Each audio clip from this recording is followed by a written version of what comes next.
Hello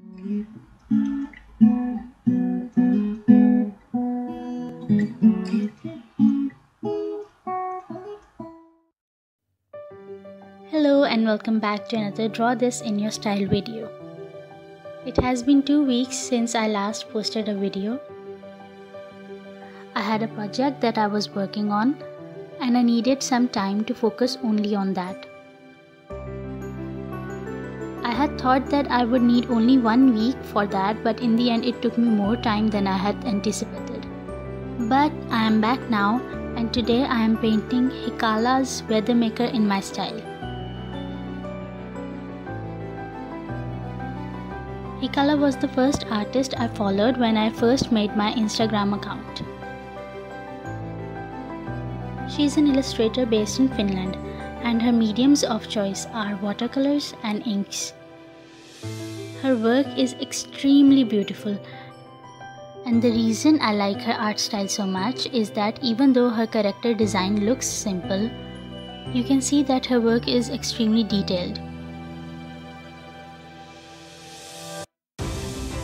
The color she chooses for each illustration makes them even more expressive.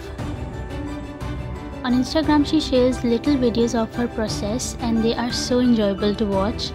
I remember trying to find her if she had a YouTube channel and I was so disappointed when I found out that she didn't have one. But after that I thought that maybe it was a good thing that she only posted videos on Instagram, because those videos are entirely a different experience. And that experience might have been lost if those videos were made longer, although I doubt that could happen.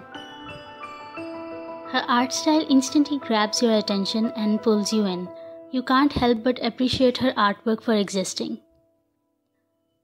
So check her work out if you haven't seen it before. I have linked all her social media I could find down below in the description.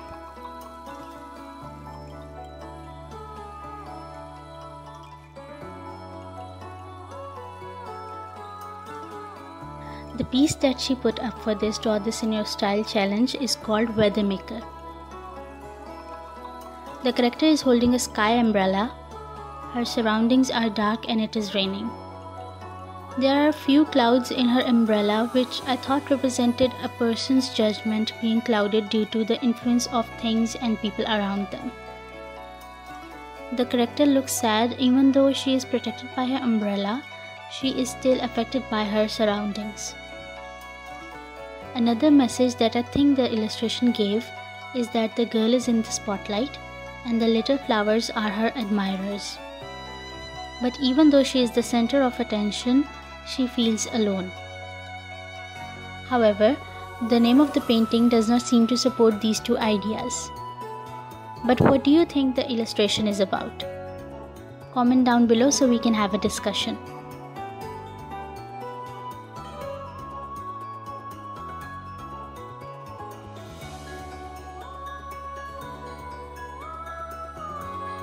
So when I was thinking as to how I wanted to go about redrawing this painting, I kept coming back to the idea of drawing the girl as a child. The idea was that even though a child's surrounding may be dark and gloomy, they're able to retreat into their imagination and are somewhat able to protect themselves from the outside world. This is something that sets them apart from the adults, because as we grow up, we forget to escape from this world and give ourselves a break from this reality. The people who are able to escape from this world are told time and time again to grow up and act like an adult. Which brings up the question that, as an adult, are we supposed to let ourselves be affected by the negativity around us? Is that what it means to be an adult?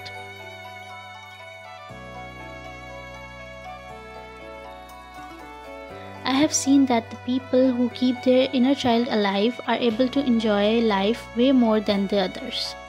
They are able to find joy in simplest things. It is not that they are completely a child, but they have found a balance between their inner child and their adult self.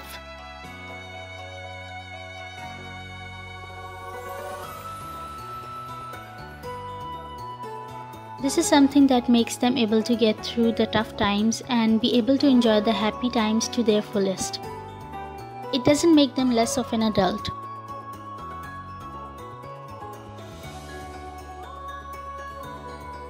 So the little girl is facing forwards instead of sideways like in the original illustration. Her umbrella is her protective zone, and she is looking sideways as if taking note of her surroundings. But her eyes are not really focused, which suggests that her mind is elsewhere. She's not paying any attention to what is going on around her and is simply going her way. If you have been watching my videos, then you would know that I usually draw portraits with little to no background. So this painting was way out of my comfort zone. I had to draw the background, the blue glow coming from the umbrella, and the rain. Now if I was painting the background in watercolors, it would have been a lot easier for me to paint the bush and the flowers.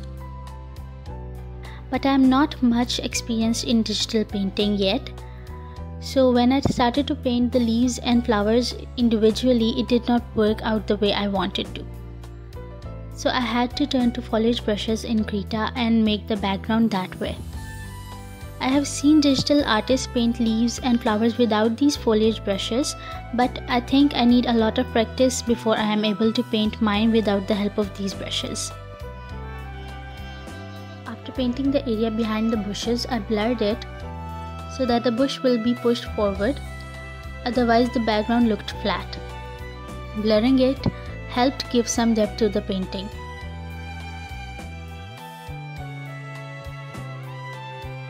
I had to look up the tutorial for rain and I found one by David Rewa. His artwork used to be on Krita's launch screen if anyone remembers. In his tutorial, he taught two ways to draw rain. One is manual and the other is automatic. I used the manual way of drawing rain as it gave me more control over it. I will link the tutorial in the description. You can check it out if you want to learn how to make the rain effect.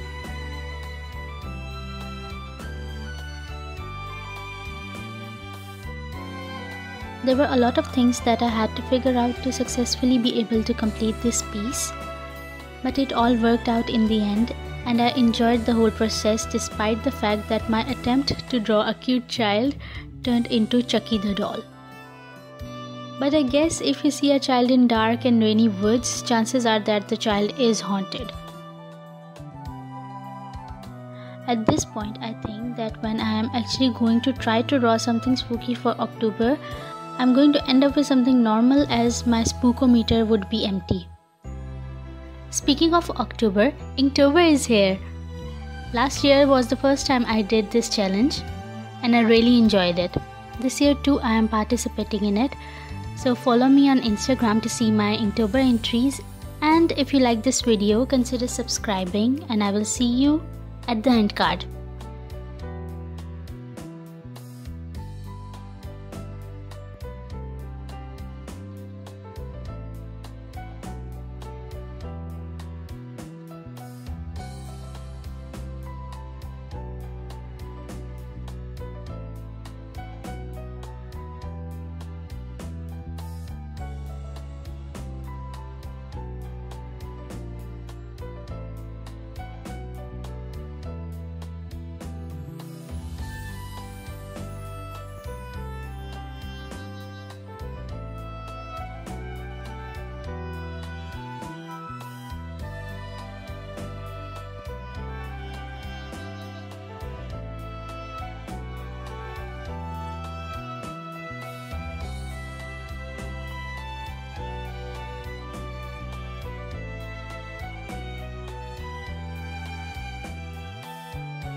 If you enjoyed the video, remember to like, comment and subscribe, and I will see you next time. Bye.